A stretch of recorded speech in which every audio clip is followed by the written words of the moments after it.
Hit me! Episode 418. You've got to throw some cold water on this situation. Start talking about nerd stuff. You know, nerd culture is mainstream now, so when you use the word nerd derogatorily, it means you're the one that's out of the zeitgeist. System activate. This is NetHeads with Will Wilkins and Trent Hunsaker. It's a tech podcast. But we are a ton cooler than your typical geek. You guys rock. And now, here's Will and Trent.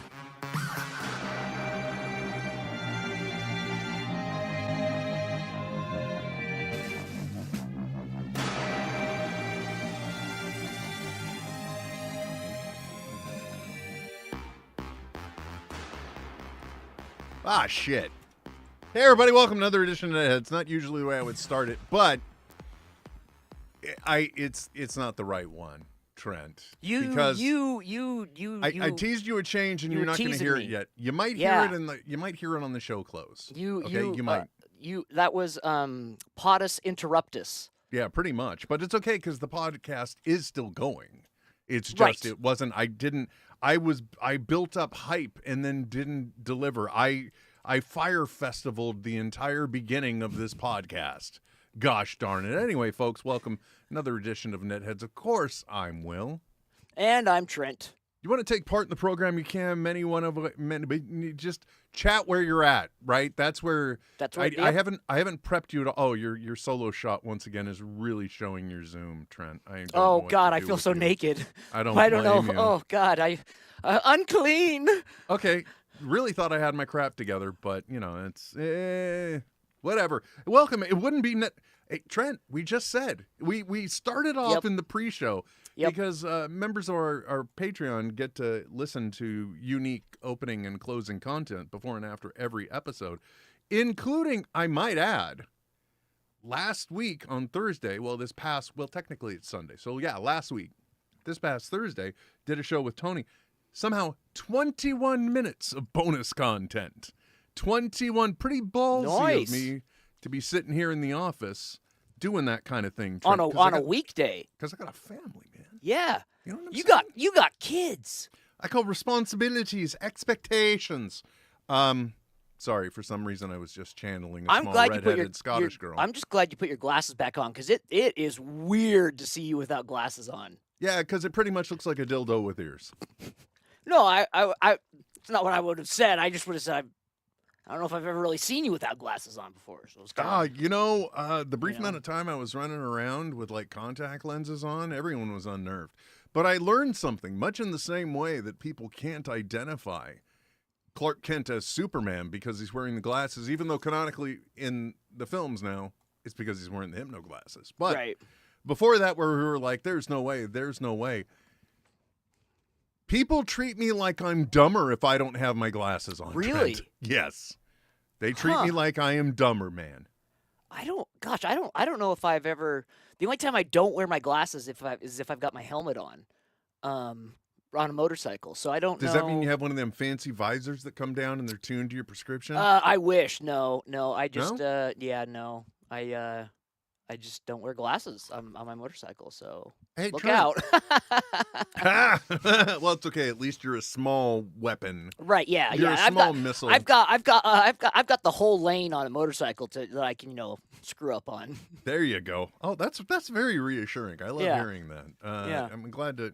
I feel so safe now. I will take solace in the fact that most of the time during the winter months, you're not riding. Okay. Correct. I mean, look, there's nothing wrong with it. And a motorcycle in the hands of a responsible driver is just like any other moving vehicle. However, there's just like a higher probability of permanent damage. Yes. Absolutely. Yeah. However, I will say I've had more close calls walking in Logan, Utah than I have had on a motorcycle. And I've wrecked a couple of times on motorcycles. So what does that tell you? It tells you I'm not walking around Logan, Utah. That's what it tells me. This is not hyperbole. Today, the second intersection when Gus took me for a walk today, this person was turning right and they were just looking left, but they'd been sitting there for a while, so I had assumed they had seen me, so I started to walk out ahead of them. They just started to pull out. Gus had just taken a huge shit in the bag, and I was still carrying it in the bag. and I just use a regular grocery sack. Ah, fair enough. So I took it and just slammed it as hard as I could on their hood, and it exploded shit everywhere. Oh, oh, It was awesome. I'm not gonna lie, and I felt like it was very cathartic. vindication. Yeah, and it got their attention, so they stopped. Well, yeah, exactly. Because you know, unlike some of our government officials, you didn't purposely put yourself in the path of a vehicle. No. And you in no way, shape, or form intended to be hit by a vehicle. No, so. gosh, no. Yeah, see, I normally try to make the eye contact, before you Yeah. go. Yeah. But it was I didn't know, so I was you tentatively didn't going get out it. there. They weren't I think they Yeah. were aiming for somebody. Okay, that's Yeah, what I well, think. Especially if they were just sitting there waiting, man. They were forever. I don't know what was going on. That's my hot take, Trent. I'm sure as you are looking behind me and you're going, "Hey, something's different." I'm looking behind you and I am noting something is different. First of all, we're not at. You're not looking up to the camera as much, Right? Yes, correct. This is looks like we are definitely pointed more at a direction of a wall or something. Yes, yeah. and this is a much more mhm. intimate shot. What has happened in La Casa Senor? Yeah. Well, I picked up the university surplus sale. There was a big old beautiful bastard of a HP widescreen, so I picked that up, and then I kind of redid my whole setup. I took I cut pieces of that kind of industrial shelving that have like holes that kind of like hook, like just drop Holes- down. Yeah, holes Into and each- slots. Yeah. So I had it's rail shelving or something like That- that. I think yes, is what you're yeah. looking for.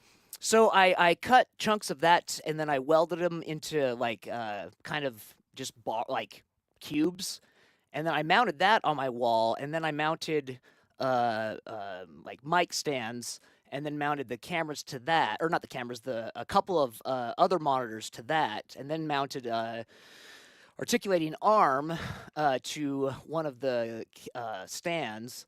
Anyway, yeah, I redid everything, and it's great. It's awesome, and it's smooth. It's not so I can like move the table. Doesn't rock the camera. Nice. I love it. I love it. So said another way, you moved your desk.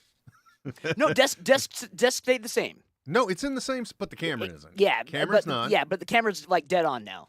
But are you up? And I gotta ask this because my office has been continuously a terrible setup the entire time I've had rooms that I could have a quote unquote office in. Yeah. And in only one of them, only one, Trent, was I ever directly up against the wall that I'm facing. You know what I'm saying? Yeah, So in other words, right there. I've always had desk in the middle of the room, one way or Oh, another. right, This yeah. used to be floating where it was on both sides. Now Yeah. I'm up against the window because I decided, hey, let's really configure this the least convenient way possible. Right. But actually, I too. Well, it sounds like so you have all that stuff mounted on these things, and I'm sorry, welded things together too. Yeah. So like, basically they're just like Welded they're things just together. L's. So I welded it. So it's a cube now. So it's like a solid cube. Yeah. That's long, and then I made a square out of that. So I've got a lot of different options to mount it. Trent, it's almost just like we're at opposite parts of the male spectrum. Right? Because you're like, I got metal and I welded it into cubes and I stuck these things in the wall and I attached these things to them and then I bound this and I sweated this joint and I'm just like, I 3D printed pegboard and now I can make shelves for anything I want. Oh, see, but like had I the tools for Yeah. 3D printing, Yeah. absolutely. In fact, I'm in the process of redoing some slat wall, and I just had to order some plastic because I'm like, oh, there's plastic slat wall now. I don't have to use wood. That's so much lighter. That's so much easier. Right. You can print it. Right? Yeah, you could. I mean, technically I could have tried 3D printing, like sound busting acoustic panels as well, but I didn't do that. But as I mentioned to Tony on the show on Thursday, I did finally get all of the acoustic foam that I had in my possession up onto a surface. And I'm happy to report I do hear a difference because Do you? as I mentioned on Thursday, I was absolutely panicked that I was putting completely reflective surface behind me now, where I've had an acoustic panel behind my head for the better part of a decade, I think. Yeah. Oh man, Yeah, that's been a while that the acoustic foams have been high. But that was the inspiration for this, and I don't know if I mentioned it last episode, but it's because at any time on a whim, I can 3D print anything that I want to hold things up here, and I can change it around however I want. Whether it's the season, the mood, anything. Totally. And you can print any sort of attachment that you need to hang something specific. Yeah, exactly. That's the key thing, right? It's like, because once you start buying like the metal hooks and this and that, not to mention they are crazy. Like the hooks themselves, the accessories for any sort of like board system you go into, it gets so expensive. I'm making those too, man. I'm making those too. And the best part is, as long as it's a tone that matches the color scheme, I can make contrasting shelves. I can make matching shelves or hooks like you see behind me. Yeah. It's real fun. And guys, I got to tell you, I usually never encourage anyone to start 3D printing. But I will say, like, now is really kind of a good time to get into it, but just don't become me. Like, I'm literally at the point now where I'm like, should I sell one of these machines? Should I, it's gotten to be a problem, Trent. Yeah. And worst of all, I am now a stereotypical nerd working on things not manly related in his garage. Apple computer started in a garage. A lot of modern technology authored originally in a garage. Yeah. Me 3D printing, because that's the only place that 3D printer will fit. And I feel bad for my Bamboo Lab ones because I am just like up to my elbow in Creality K2 Plus printing because it's the largest build plate. It's the most efficient and fastest printer I have. And I'm like, why would I want to slum with my Bamboo Lab A1s?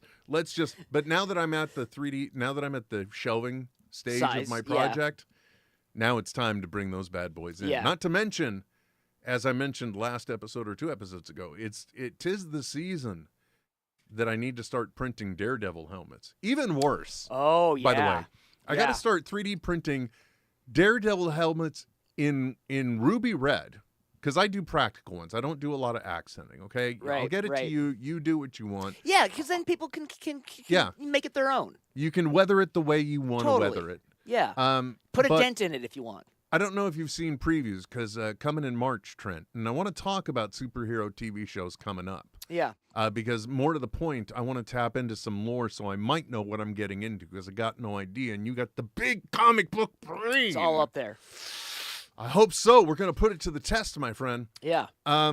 But also, I don't know if you saw any of the preview stuff for Daredevil Born Again Season 2, Back 9, whatever the hell they call it.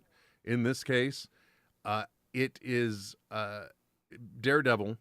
If you've seen any of the preview pictures, he's in a black costume. Yep.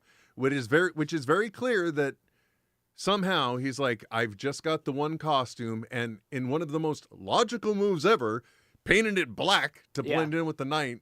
But you can tell he spray painted like the red one that he had. So there are points on the helmet that are where the red is showing through. Okay, we can, it's all right. It's not like we're doing a live program. Go ahead. Help yourself. For those of you wondering, Trent is getting up and leaving, and he is going to be bringing something back that I'm assuming he wants us to see, to demonstrate for us, to picture, to acknowledge and know. And what is it? Is it a comic book issue? Is it what is it, my friend? Oh, look at that! It's a black and red Daredevil. Very nice. Yeah, not dissimilar. No, not dissimilar. But for me, the best and worst part is that there's this black helmet variant, and he is very clearly spray painted it. So like, there's a very obvious spot on the mask here where like must have run out of paint or the lighting was off, and he just missed that spot. Yeah. In a perfect world, I would just be doing a black mask for a black helmet. Sure. However, because of this, there is no way to template that type of thing. And the only way I could pull off putting the red onto the black would be to have a consistent way to artistically put down primer. Right. To be able to hit it with red. Yep. And then hope that it doesn't show too much as it contrasts to the black. You could Just make a stencil of it. Yeah, you could do a stencil, or you could do it if you wanted to paint the whole thing, and then just after it's black. So do it red, paint it black, and then hit it with some spray bottle of thinner. Well, actually, that's where I was going. Okay. Or I can take an entire ruby red one, which is a custom fucking color. So it's guaranteed I'm not keeping it like at $10 a roll for filament. Right. By the way, when did NetHeads just get so 3D talk heavy at the top of every damn episode now? My goodness. Well, I guess we're kind of burying the lead in that topic as well. Because I want to talk about the Marvel shows that are coming up, man. Yeah, no, it's a segue. But with this, what you do is I take that ruby red and then I paint it all black. Yep. And then everywhere I want it to be distressed, where it's kind of like the paint's coming through, just hit it with a little scrub brush in a specific way. Wears it down so the red's coming through. Yep. Wonderful. Great. That's awesome. I would really prefer to go smaller instead of larger. It's kind of like the front of the goddamn Wolverine mask.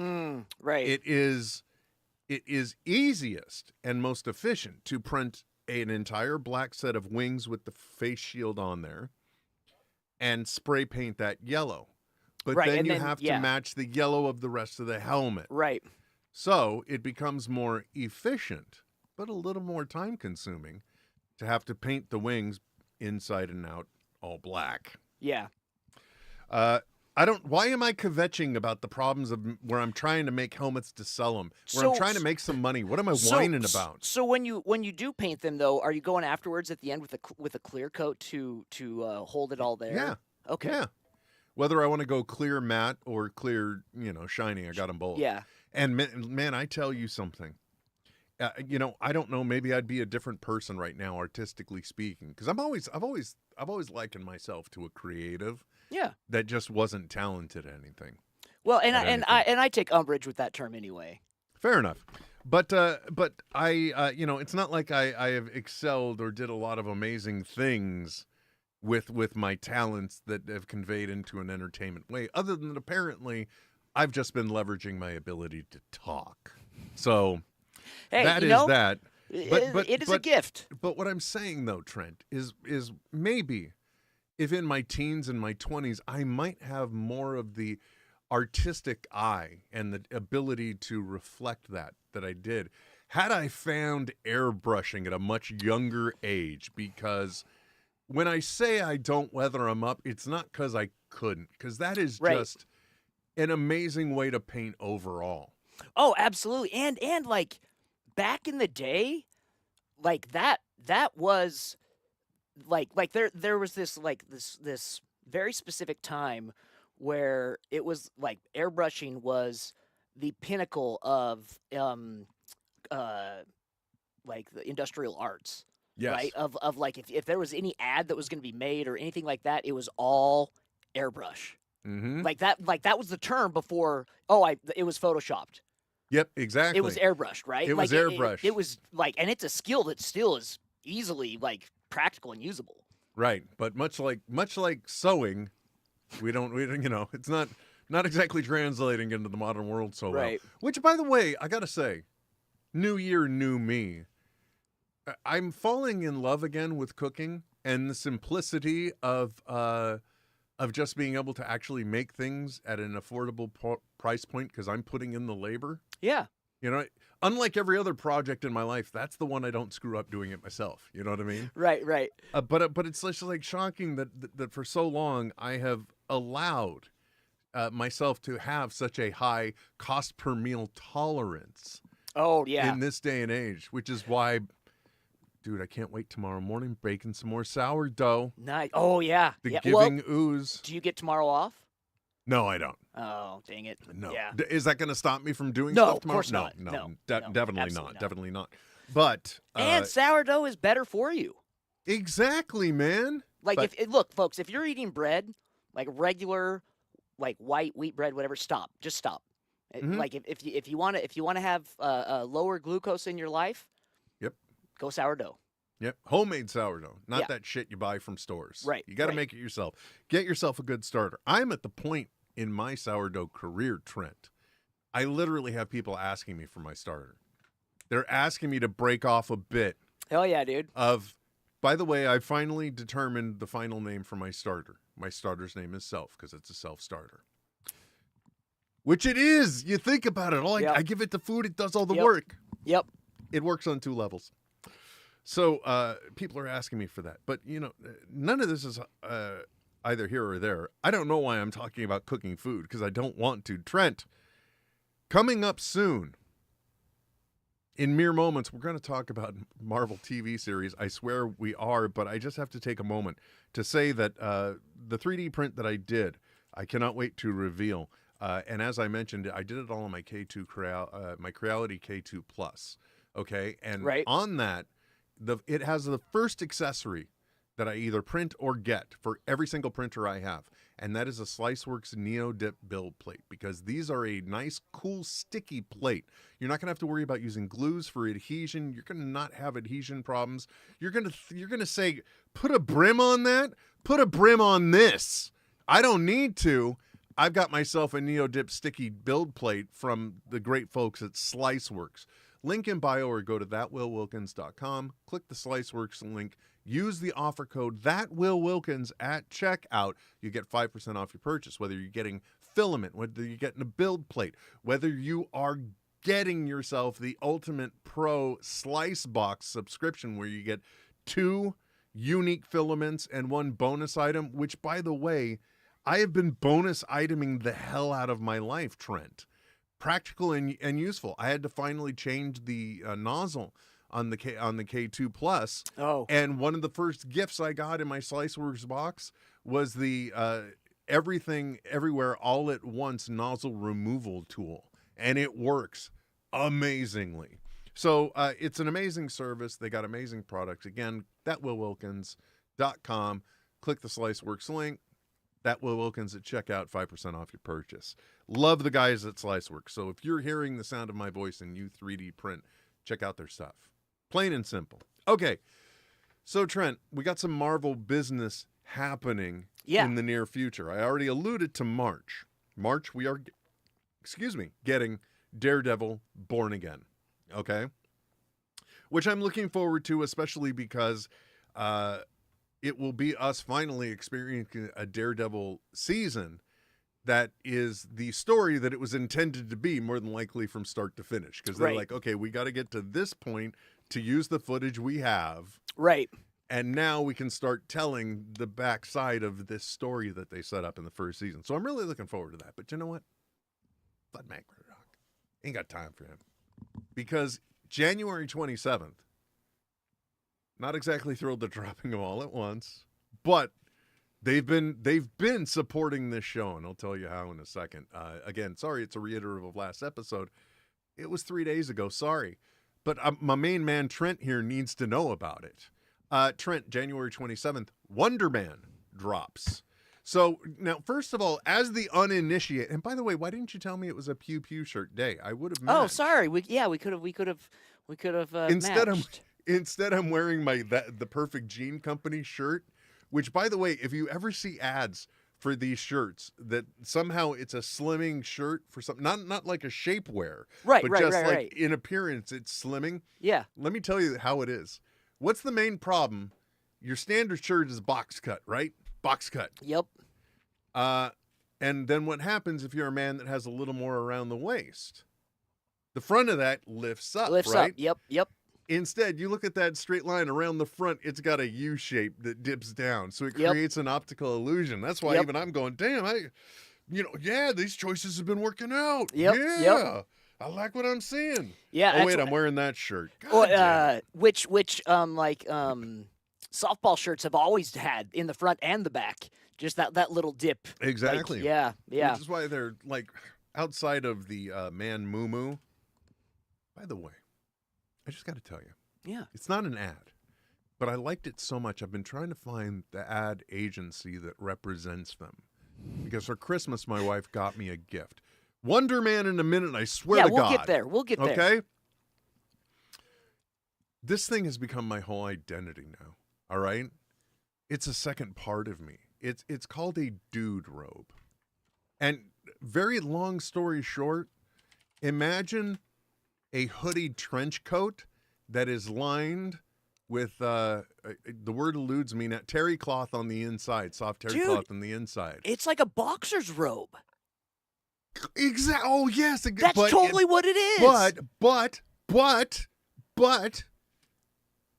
did I say but? Okay. But it's like a hoodie. Because a boxer robe, it's open arm. Okay, so really it's just a cuff to arm is the difference. I see. Okay, yeah. And for boxing, it has to be big because it goes over the gloves. Yeah. Right. No, but the cuffed arm is that makes so much sense. At the midpoint seam, it just has two belt halves sewn in. So if I need to tie it up, I always got the belt. I don't want to walk around looking like I got a belt. I drop it into the pockets. Oh, right there. Of all, yeah. Because you know me. I'm always, you will probably check your phone 2 days later and you're like, oh, Will messaged me. In the meantime, this thing is practically glued to my hand. It has a discreet third pocket right here, a discreet breast for your phone. Damn nice. thing. I was begrudged walking in here because I had to take the damn thing off. You had to take it off, yeah. Not even an ad. Not even an ad, These guys. are dope. This is like totally out of my wheelhouse. I've never seen these I would make before. nothing, but boy, oh boy, do I want to get them on Fat Man Beyond because Kevin Smith and robe. Need I say more? It's Kevin kind of Smith like, and hoodie. This is like a combination of two of his eras. It's a combination of the blue hoodie era and the bathrobe era, which I'm not sure we're out of really. It's synergy. Yeah. Wonder Man, Trent. Dude, it's so interesting. Normally I just like the only targeted ads that seem to make it through the isolationist wall that I've created digitally lately have been immigration.ca. Apparently Canada wants me to immigrate.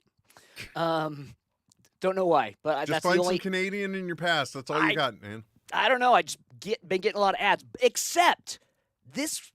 It would have been like Friday. Friday, I somehow saw a trailer for Wonder Man, and I was like, oh, that is so smart. That is a great way to use one of their most underutilized creations thus far into something that has never been done before, and was a completely different character otherwise. Trent, what we've seen of this, I can only know a few things from the story they are telling me. First of all, I'm getting Trevor Slattery back, so the Mandarin. Ben Kingsley. By the way, as I said Thursday, isn't he like an Oscar winner? Oh, dude, he's Gandhi. Which, by the way, thank you. Which, by the way, also I think is what Eternals was, because we had like a peppering of real. Classic actors, let's put it that way. Yeah. Littering it. And Eternals was them finally making a big swing. Yeah. By having some serious hardcore names associated with the MCU. Anyway, Wonder Man. What I can tell from seeing this is there is a TV show about a superhero. And apparently productions are outlawing superheroes from applying for roles and activity. And so that leads me to believe he may have powers, or he's going to acquire them. But I don't know anything about Wonder Man at all, Trent. So based on the trailer you saw, what do you think I'm going to be getting? Can you break that down for me? Honestly, I don't know what you're going to be getting because Wonder Man has nothing to do with the Mandarin in 616. Oh, yeah. No. You got to see that ad. It punched through for you. Absolutely. I've been getting text messages with associated voice memos from Trevor Slattery because at the end of December I saw somebody going, "Hey, what's up with that? Wasn't that the Mandarin?" And it's zooming in on a bus ad, and it's for Trevor Slattery's acting school. Yeah, right. And so I've been getting messages and voicemails from him for like 2 weeks now. It's just been absolutely adorable. Oh my God. So they're actually doing some guerrilla viral stuff. Yeah. So maybe they do have some confidence in the show. and Wonder Man is one of those few characters that Marvel killed off and just let die and wow. like actually killed off like up until the last 10 years ago, Gwen Stacy style, like if you're dead, you're dead style, right? Sorry. Game over. But he was he was an actor, and he was one of the pre-Iron Man's identity being known to everyone. He was like one of the first ones to be known as both a person and his character, like, because he was a founding member of the West Coast Avengers. Because he worked in L.A. He started out as a stuntman, was a big actor. Went on to, I think after West Coast Avengers, he went on to the regular Avengers run. But yeah, that's what I don't understand is Trevor going to be Wonder Man, or is he coaching someone to be Wonder Man? I believe he's coaching somebody to be. So in other words, he's not only just an acting teacher, he's probably dabbling in being an agent now too. Because he seems like he's trying to get someone to represent. I don't know. Like I said, don't know either. I don't know. I don't know what's going on. I don't know what I'm in for with this. I don't know nothing. Let's hope. Fingers crossed. Fingers crossed. We can get some Sam Rockwell back, because the last time we saw both of them was in a post Iron Man 3 or Iron Man 2, where they're both in prison together. Hail the King. Yeah. Which was that's short. Yeah, and he was Sam Rockwell's character was apparently, I don't know, maybe married at that point to another guy. I'm not sure. It was unclear. Right. Yeah, he was definitely under someone's protection. Yeah, there was something going on there. What was the name of his Hammer?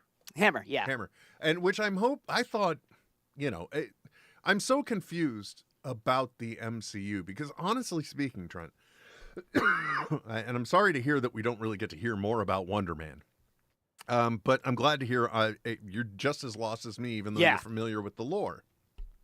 So we're all in this together. But it's frustrating to me because I realized something the other day as I was watching the Stranger Things series finale again for the umpteenth time. I realized that I'm falling back on things that were good because TV has had such great entertainment lately. Whereas with our superhero films, other than what we saw with James Gunn kicking off something good was the release of Superman. Superman, yeah. Followed up by an amazing season of Peacemaker, season 2. We're starting to feel like the DCU is perhaps getting its shit together. But it just feels like Marvel has had one misguided step after another ever since Endgame. Which... I'm looking more forward to Wonder Man, brand new day for Spider-Man, which we get this year. And honestly speaking, I was hoping we were going to get Vision Quest or whatever that project's going to be now. It's slated for this year, isn't it? 2026? I hope so, because I want to see that trilogy play out. But yeah. But I don't know, like how do you feel? Because I do feel like there has been a major odd stumble, if not just a pushback from the public on the MCU movies. Well, it's interesting because I would also if we look at box office numbers, we just know people aren't going to theaters as much too. Mm-hmm. And so I don't know if there's more of a push for TV because that's preferred and that keeps people on the platform longer. If your main goal is to keep people glued to a platform, you'd want them coming back every week or for multiple hours as opposed to 90 minutes. Mm-hmm. So maybe there is an incentive there for overall goal of growth. I have no idea. I think we did kind of like Endgame was like it was a lot, man. Like building up to it. The movie itself was emotionally exhausting. Right? Yes. Like, you get done watching that, and you're just like, oh, my God.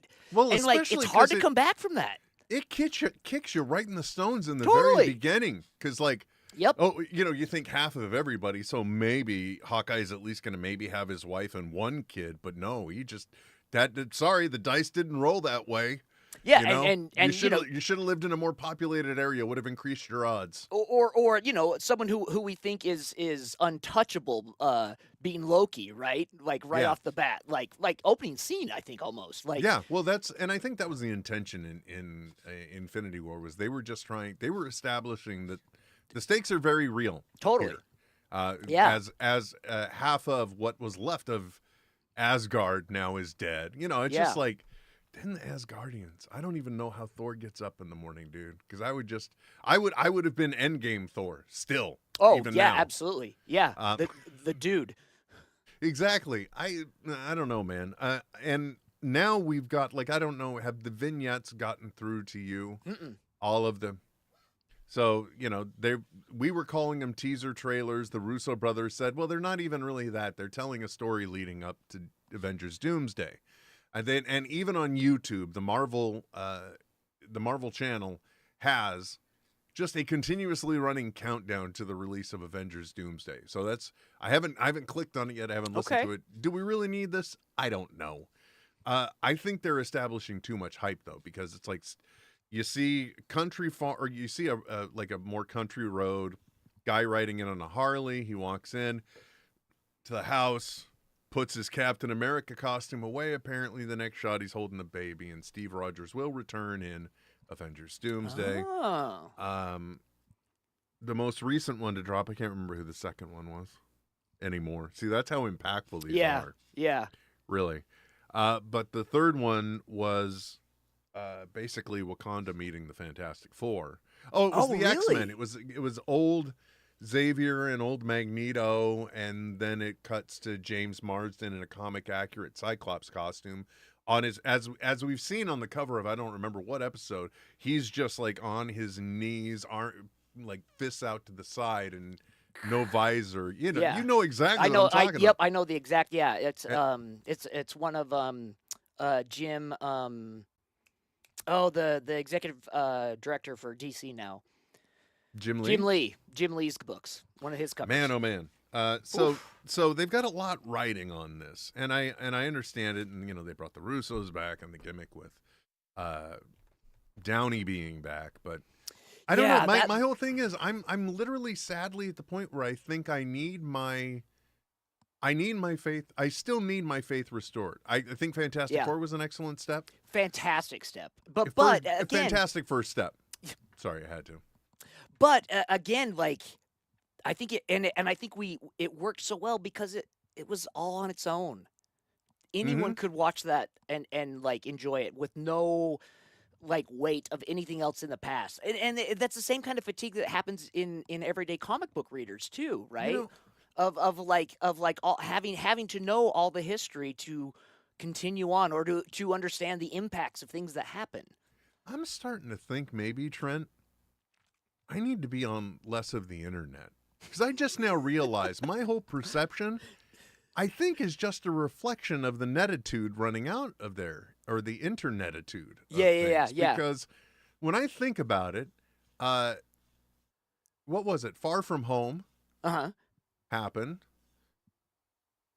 Oh wait, was that one? And that one was after, that was after Endgame, right? Yep. Shang-Chi. Yep. Good. Great. Love Shang-Chi. Forgive all Eternals. Yeah. Multiverse of Madness. Black Widow was not good.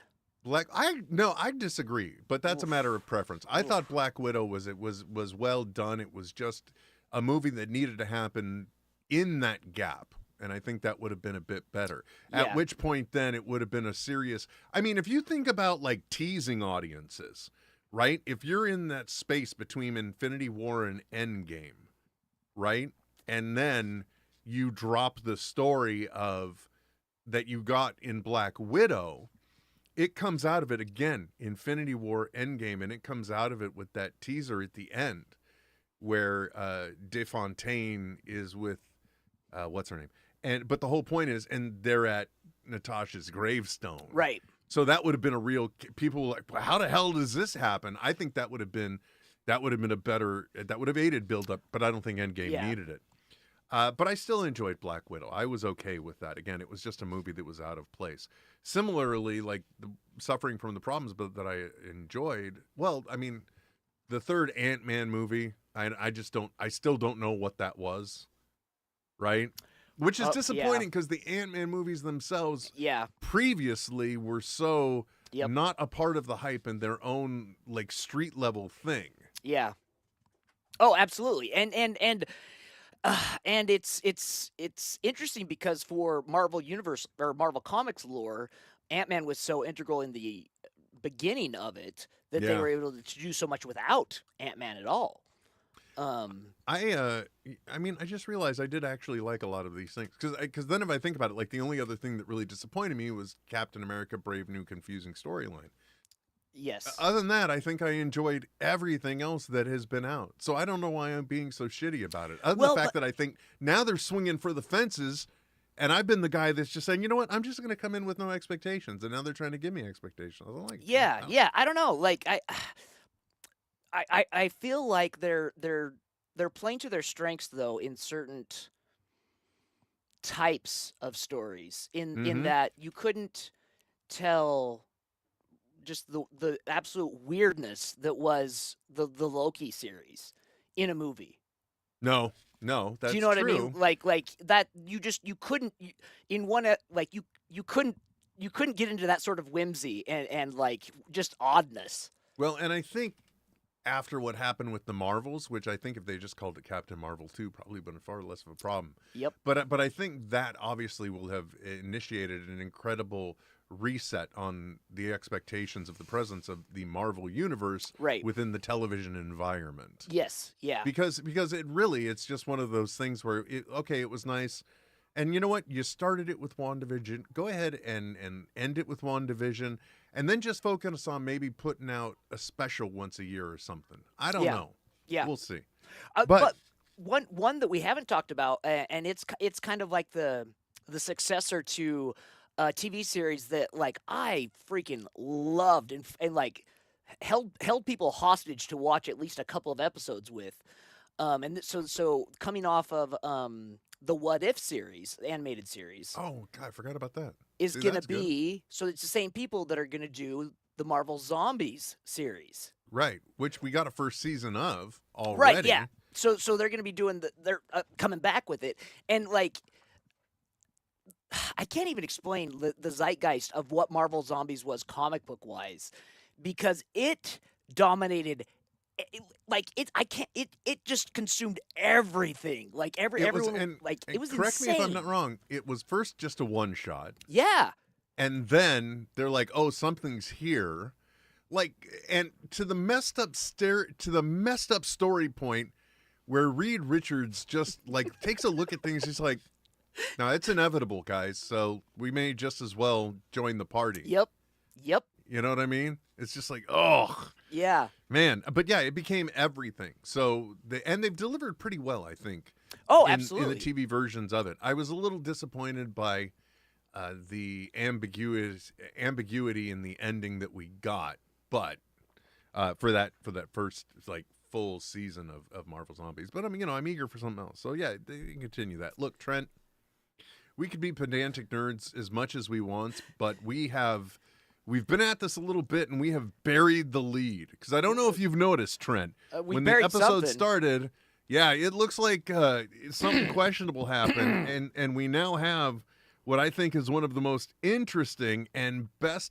I love these moments when we do. What is my purpose? What is my purpose? But I know going into this, I've done something naughty. I've done something a little spicy. Yes. So, Trent, and once again, reminder, if this is your first episode of NetHeads, wow, thanks. Sorry?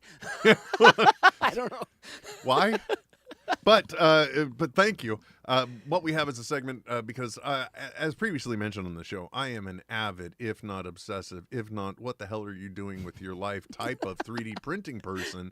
So I figured one of the ways that potentially I might be able to write off the cost of all this damn filament would be to make sure that we integrated my 3D printing into the show, so it becomes an expense, right? Absolutely. So the idea is I 3D print something functional, something, whatever it is that I'm going to use. For example, if I show you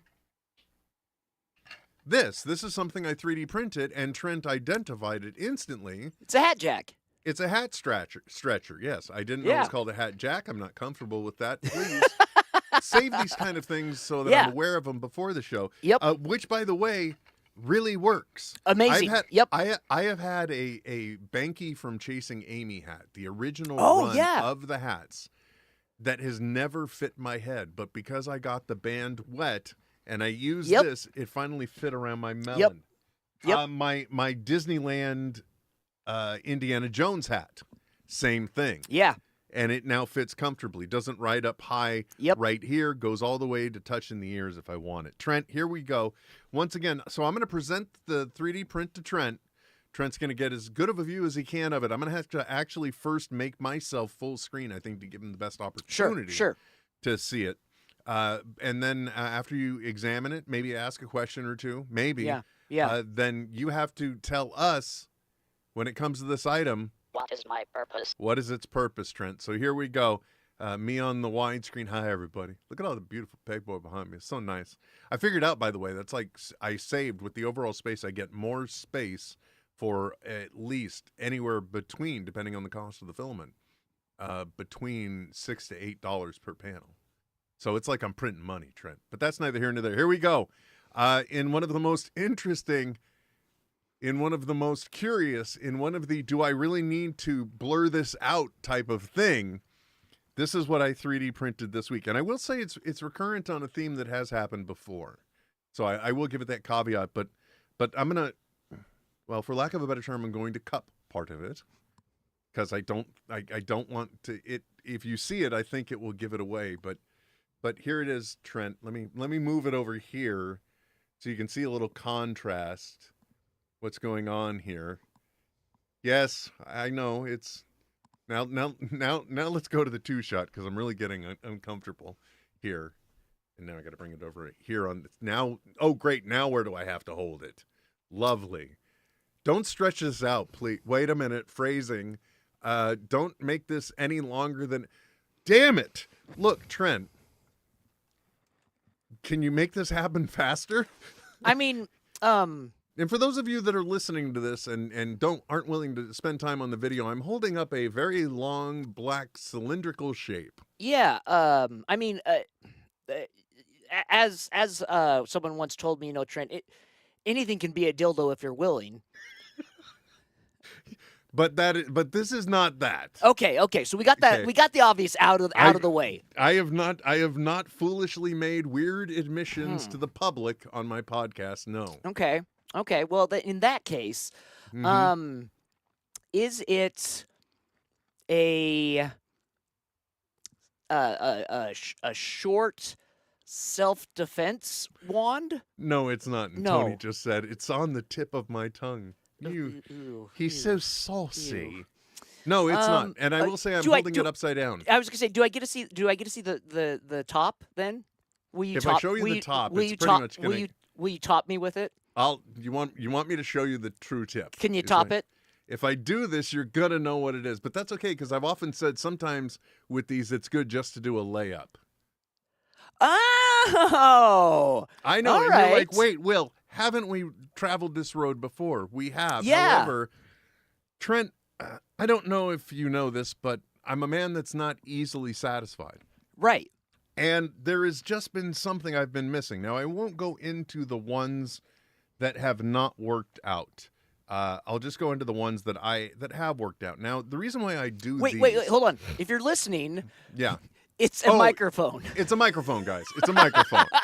It's a microphone that's very similar in style to the SM58. Yes, yep. Or the BLX something or other that's the wireless version of an SM58 on top of a wireless transmitter. Which is kind of like Shure's go-to live mic. Now Stage and the mic. reason why I 3D print these stupid things is because I really like good audio when I'm making content. Yeah. Obviously. I'm not fucking around here on camera. You see that.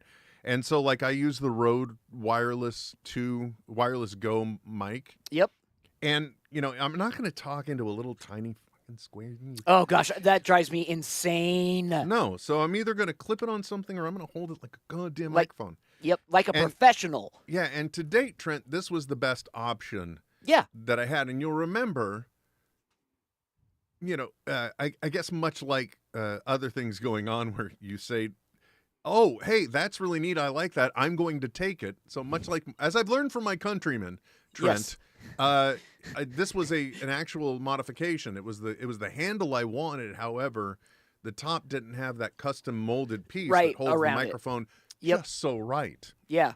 So I made this. Well, this is the same story because again, this was good. I liked this, but I wanted longer. Yeah. Functionally, it works. Yeah, and I don't know why, but so this is, and then I realized of all the stupid places, it was a special panel that was near the end of Carol Burnett's, what I don't know what they call it, but a residency in Vegas. Yeah, is what, and Bob Odenkirk shows up to ask questions. But he really just talks about himself and then finally makes a statement that isn't a question.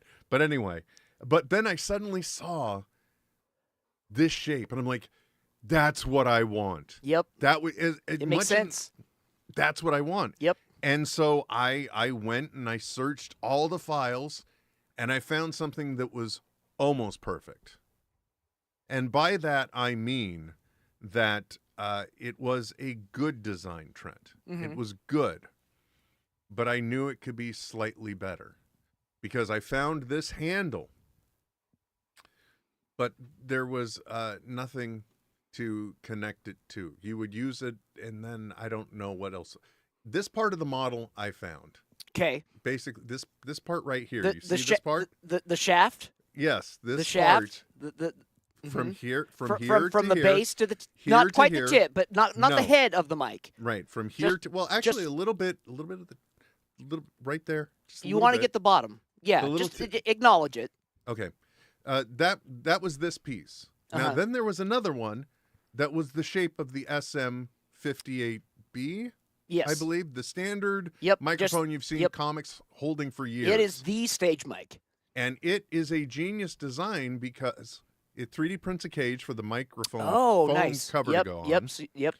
And then, if you are using the Rode wireless microphone, or if you're using the DJI mini mic, you can mount those in there. But it's also completely modular, Trent. So I can take out the piece to swap that out. That's obvious.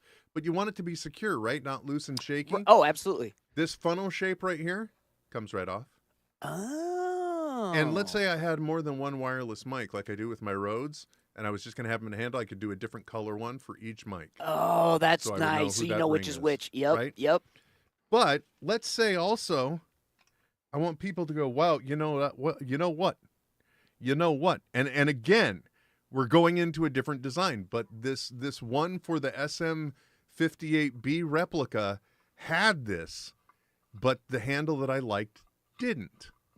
Okay? Didn't have it, Trent. It didn't have it. But now I can have this just like this. Shut the front door. Oh, my God. That's all I've ever wanted in my life. And now I've got a mic flag in there. Now you're going to say to yourself, Will, didn't you make that nifty mic flag where they come off as magnets? Yes. But in this case, it's so precise. That's perfect. And you see, the whole reason why I think I wanted this type of handle, Trent, is because I got these ridiculous gorilla mitts, right? I got these Hulk hands that I'm living with. You're like Marv from Sin City. You got the mitts. Exactly. So this looks like something real in my hands, yeah. Right? Doesn't look like the tiny SM58, but again, I wanted all the pieces to work together. So at first, I took the model that I had. Yeah. I took the screw connection that's at the base here off of that and put it on here. But then I'm like, oh, it doesn't match up with these pieces very well. So then I decided, and the other thing is that SM58B or whatever it is, replica, it had a nifty feature where it had a screw piece on the bottom so you could fill it with sand or ball bearings if you wanted it to have a little Some more weight. heft. Yeah. If you wanted to feel more like a microphone. Yeah. You wanted to lie to yourself that this piece of plastic was the real deal. Yeah. So you could do that, and I'm like, oh, that's a nifty feature. So I literally took the SM58 model instead. I got rid of that screw-on piece that I put on there. And I took the SM58 and I cut it right about here. The bottom is down here. Yep. The top is flaring out here, and it works perfect. You know, just like my country. I'm like, hey, that's neat and could work. I want it. Yeah, I'll just take it. And I took both of those things. But and with that spot in the bottom, great spot to put your USB-A to USB-C cables for charging them. Oh yeah, that would be a good idea. So everything's too. all together in so one it becomes spot. storage. Yeah. I would have to have something though with a pouch that held the pieces and a drawstring. So it doesn't rat. Yeah. Well, not so it doesn't rattle, so it's easy to retrieve. Because unfortunately, when I was combining these two, I'm like, well, I don't want to limit it, so I drilled that hole all the way through, baby. Yeah. Drill, baby, drill, as they say. Yeah, you went. So you went in from behind, from the bottom all the way to the top. Now, actually, I went from the top down. Oh, you went top down. More of an adventurer. Sure.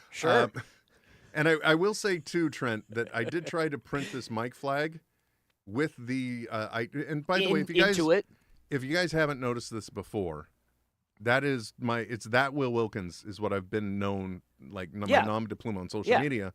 So this is TWW, kind of done in a network inspired style. Yeah. And with the W's just kind of overcrossing a little bit in a detail point that translates so horribly, it looks like it's a T and then a squiggle line. But that's what that is supposed to be for. So if I wanted to be like, if I don't know, if I was out interviewing somebody for something, let's get a man on the streets perspective. I'm that Will Wilkins. For that Will Wilkins, I'm that Will Wilkins. I don't know. So for some reason, I've been obsessing about wanting a mic flag too. Yeah. So it's everything all in one, but it was a modification of two models. And no, it is not a giant phallus. I mean, now, the only thing I'm worried about is that this, not only does it fit well, but I'm also wondering if, like, the whole reason I was drawn to this, because I even saw, like, when attaching the foam wind cover on there, I even saw that, and part of me was wondering, do I like this truly because I like the aesthetic of it, or am I just obsessed with that stupid Mr. Microphone from 1981 where you could use this and talk into a radio and use it then as a hey, good looking, we'll be back to get you later, which sounds more like stalker talk and not something as inviting and fun with your Mr. Microphone. Right. But that's not the case, I think. But I question it. I really do. Well, I just think, like, we've talked about it before, like being able to, like, I miss the days where everyone like even like whenever there was a press conference, be it sports or whatever, everyone would have their mic up there and everyone had their flag on it, right? Like, so like you saw, oh, there's the ESPN one and there's ABC, and oh, who got the best spot? Yeah. Now instead it's just a pile of cell phones sitting on a table. Yeah, literally. Yep. Maybe with a mic attachment, maybe not. I don't know. I will say, I don't remember the model of it, and it's probably still laying somewhere around here. But the only thing I'm upset about upgrading my iPhone for and finally getting out of the Lightning attachment connectivity is one of the best microphones I had for temporary work was Lightning plug enabled. It was by Shure, and it was a directional microphone. So you just snap it right on. And so if you're talking to the camera, you're talking into that directional mic. Beautiful thing. Yeah. Now instead I've got different types of wireless because I got like all these gift cards, Trent, and there was a little money left in the NetHeads Patreon. Yeah, yeah. So I'm trying out the DJI Osmo Pocket 3. Oh, nice. We're gonna see, and I could 3D print a holder that this case would slip into on the pegboard. Yep.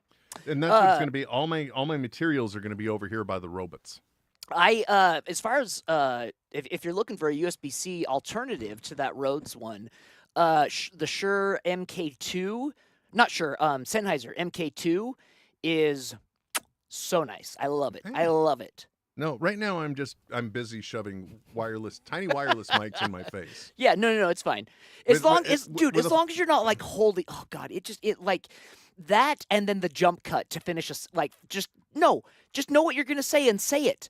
Right? The time you're taking to edit this into like a stream of consciousness thought is longer than it would take to just cut it just re-record it a second time. Exactly. It makes no sense to me. And what drives me absolutely insane now are the people that are editing in this style. when it doesn't, it's not called for. It's like At all. you literally probably took 2 seconds out of there. Of the whole thing. Yeah, exactly. Yeah, doing an artificial. And by the way, this is a style that was born from like you're recording something on your phone, and because you don't want to re-record it every time you mess up, you record in little chunks, and so some things might change behind you. You might move around a little bit. I don't care about Avengers Doomsday. Just give us the new MCU X-Men. Just give us Kitty Pryde. Give us Phantom X. Give us Rachel Summer. I agree with you completely, X-Punisher-U1C. Which, by the way, U1C together almost looks like a hand flipping me off. Anyway, one more thing, Trent, that we kind of round the bases on, because as you know, either my co-host or my online friends seem to be conspiring to cost me money. Every time some new little robot gets offered, somebody's sending me the Kickstarter, right? And sure enough, once again, Kickstarter has gotten my money, but you're not going to believe the way that it is. Now, this campaign, this project has already closed. I'm in no way, shape, or form endorsing that. I haven't had any experience with it. But, Trent, it is one of the things I'm most excited about because it solves one of the greatest mysteries that plagues me every goddamn time right now. And, Trent, that is whether my sourdough in the bulk fermentation process is at the point where it's ready to be shaped and proofed. Yeah, yeah. Smart AI dough and sourdough tracker Crustello on Kickstarter. And I kid you not, I paid for a plastic container with a lid and a sensor on it that I can then open an app. It will read the temperature, the humidity of my environment, of the dough, and it will alert me when it's time that my dough has bulk fermented enough. Enough to, that it's time to shape and put. I kid you not. I paid for this. I paid for a goddamn fitness tracker stuck on the lid of a Tupperware container. Yeah, no, I was just gonna say this sounds a lot like the original Pebble. Right? I mean, especially if I could show it to you, you'd agree. Actually, you know what? I probably can. I can probably show it to you right now. I'm just saying, however, that I think that would be a screen capture. No, not a display capture. I don't want you guys seeing everything on here. What is it? Window share. I can't remember. Window capture, Trent. I can't remember things. And now I have to find. Here we go. There it is. Crustello. Smart dough and sourdough bowl. So the smaller container is for your starter. Your start. I don't need. Look, man. Look. I don't got to worry about my starter. All right. My starter. Fine. First of all, you've got a self-starter. Exactly. But no, Trent, there are people, they're like constantly maintaining 100 grams of starter or 300 grams of half of a goddamn mason jar. Yeah. Right? Not me, my friend. Not me. I got my little starter jars, right? But you know how much I'm maintaining? I got 20 grams of the starter. I got 20 grams of flour, 60 grams total. Maybe a little over. That's it? I like my starter a little dry. Well, the reason why is I found a great recipe that only calls for 20 grams of starter per loaf of bread you make, and it provides a little bit more tang to it because it's working a little bit harder on that feeding. Sure. It also slows my starter down because what I'm getting at is 60 grams of starter in the jars that I use, which I think are at most 1 quart. No, not even 1 quart. Not even half a quart. I don't know how much. It doesn't matter. 2 cups. Well, in the realm of milliliters, I think it's, well, you know what? It doesn't matter. All I'm going to tell you is that little tiny 60 grams, okay, goes all the way up to between 5 and 7.5, whatever those measurements are. So it starts below 2. And climbs that jar all the way up to between 5 and 7.5 of whatever's being measured. It goes 3/4 of why I couldn't just say it goes 3/4 of the way up the jar is beyond me. But that's the point. My starter is so goddamn strong and resilient. Yeah. It says, give me a little food and I will work, bitch. Yeah. Yeah. So it does. So I don't need to. I know when my starter's ready. Okay. It makes it very obvious. It even taps me to warn me in advance. You know what I'm saying? No, I mean, courtesy tap goes a long way. Big time. So starter I'm not worried about. That, but it's that bowl on the right, my friend. Yeah, what's that? That is the one I Is am that for getting. proofing? That is, yes, that's for my bulk. For the part we're talking about, Trent, is the bulk fermentation, because technically proofing is the second part. You've gone through the shaping. You're not building gluten anymore. Now you're just going for rise. Yep. And so and an overproofed one will fall flat. That's why you got to get it at the right point, so that way you get that amazing oven spring. Yep. Why do I know these terms? Which is why so it's very common to get the proofing wrong, and that's why so many people don't like sourdough. Right. Because they feel like it's dense and it doesn't fluff enough, and it's because they're doing the proofing wrong. All I know is I finally, the first loaves I made this year, I finally did it right. And I don't know if it was because after I went through the entire process, I'm like, I think the dough is right about this is where it should be. Look, I don't want to get controversial, okay, but I'm a temperature guy. Oh, sure. Temperature so matters. If your dough is at a certain temperature, not the outside, the dough itself, okay, then these other guys that have spent, like, they had scientific degrees and lab coats and shit doing sourdough. Yeah. And so they provide a guide on what temperature and where you need to, what percent of growth do you want. And like mine tend to run at 75 degrees, which means they want me to be at just like under half or at 50%, Trent. I'm not going for that double rise or just under double. Yeah. And I don't know if the whole point is I messed up. I think I messed up and I only put 20 grams of starter instead of 40. And it slowed my starter down enough where I was finally matching where it comes in at the right point. Where it's supposed to come in, yeah. Because as I mentioned, it's a fucking resilient starter. Hey, it'll bootstrap itself right up. It has been impossible to kill. It is the T1000 of fucking starters. So it's a beast. And I think maybe it's just been tearing through the process too fast. Yeah. And I haven't, so we'll see. Because I've been adopting the whole temperature thing in order to do that. So the question is, Trent, what do you think is a reasonable price for me to have paid for essentially a graduated piece of Tupperware with a Garmin GPS stuck to the top? How smart is this, right? How integrated is this into your mobile device? Is it Bluetooth enabled? Yeah. And it will sync with your phone, and there's an app that goes along with it. Yes. So it's not just like blinking at you when it needs to be like taken out. Unlike my temp probe, which, by the way, I don't know if you know anybody that has those wonderful Bluetooth ones. Amazing tool. It's helped me so much in making meat. However, the worst part is it charges inside of the container that holds it. And when you set in the app what temperature it is, you get an alert on your phone exactly what you want. That holding case starts screaming at you like a mother trucker. It's the first time it happened, I pissed myself. Benjamin pissed himself. It's just like nothing but urine, and it's like I just want a tri-tip. Anyway. I'm gonna guess. How big is the proofing container? Okay, well, I guess size does matter, right? Okay. Okay. Just like temperature. Right. Exactly. Let me take a look at the campaign again. Okay. The Costello proofing bowl and sensor. You know, I'm just looking at it, but I'm going to easily say it's somewhere around at least a 6-quart bowl. Oh, okay. So it's bigger than it looks then. I think so, but you know, again, I'm just eyeballing right now. Well, because you're essentially getting like two smart devices.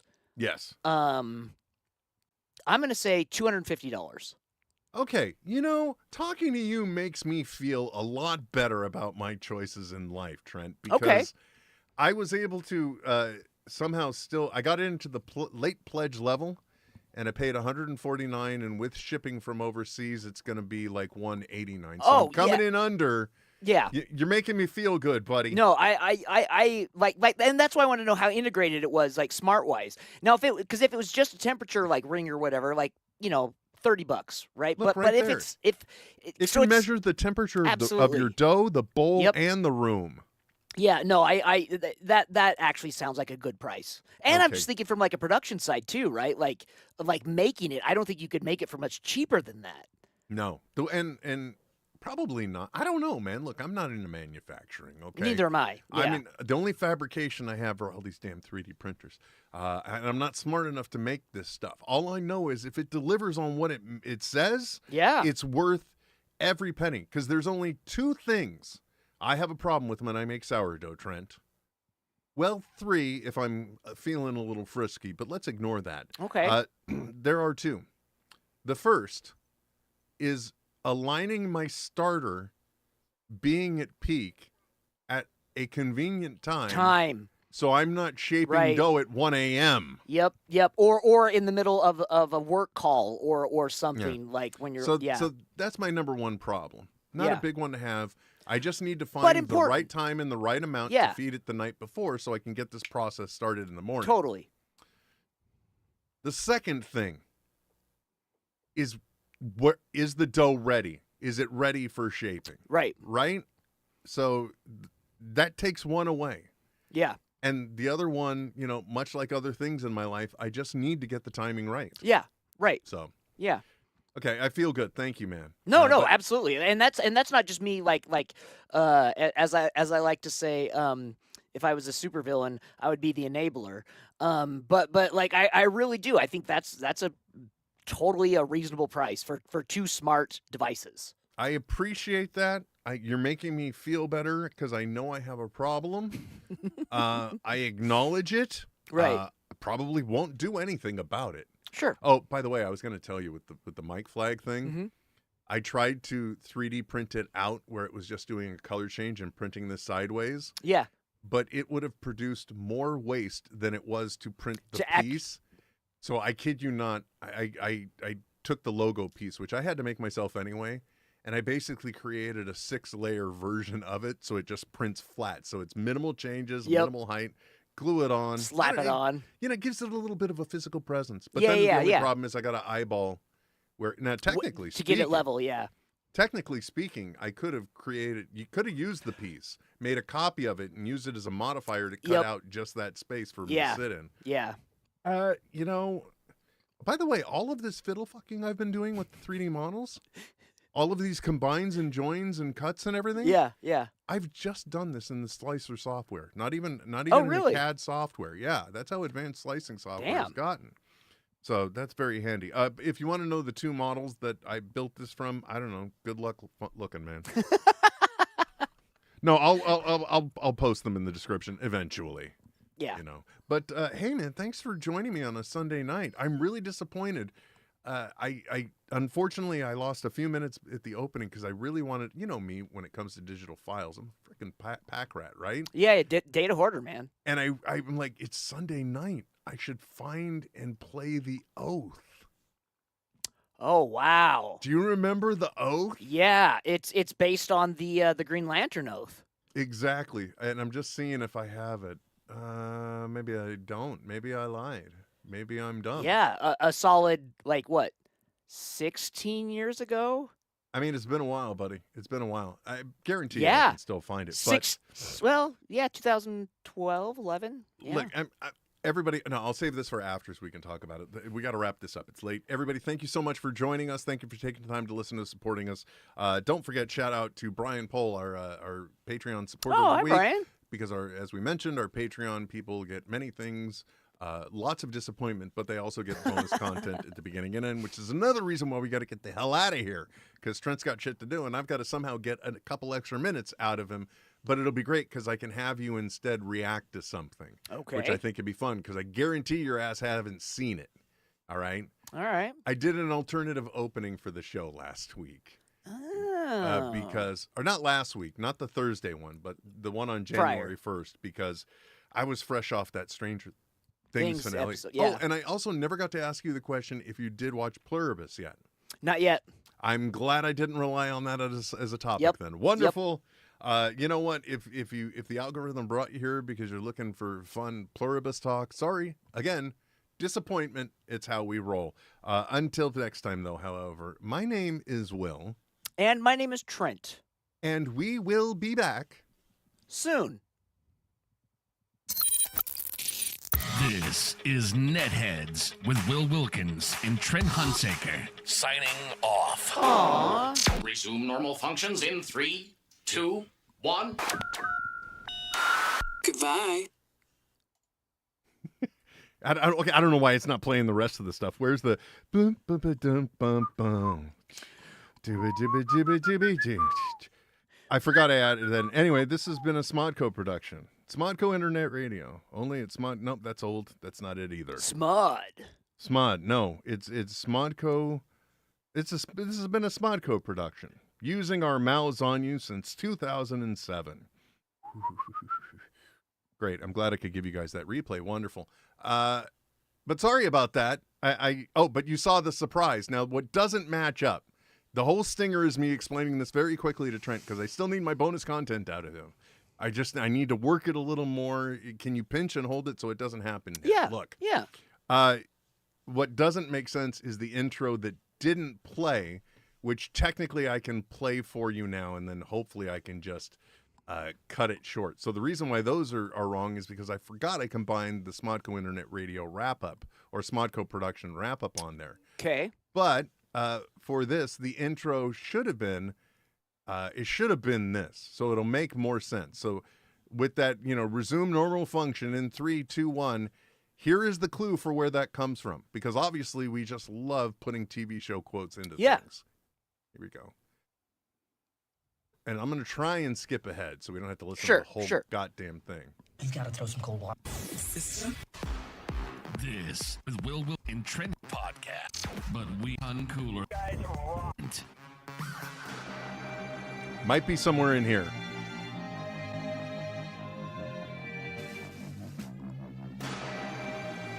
God damn it! Oh, wait. Transmission incoming from the big giant head.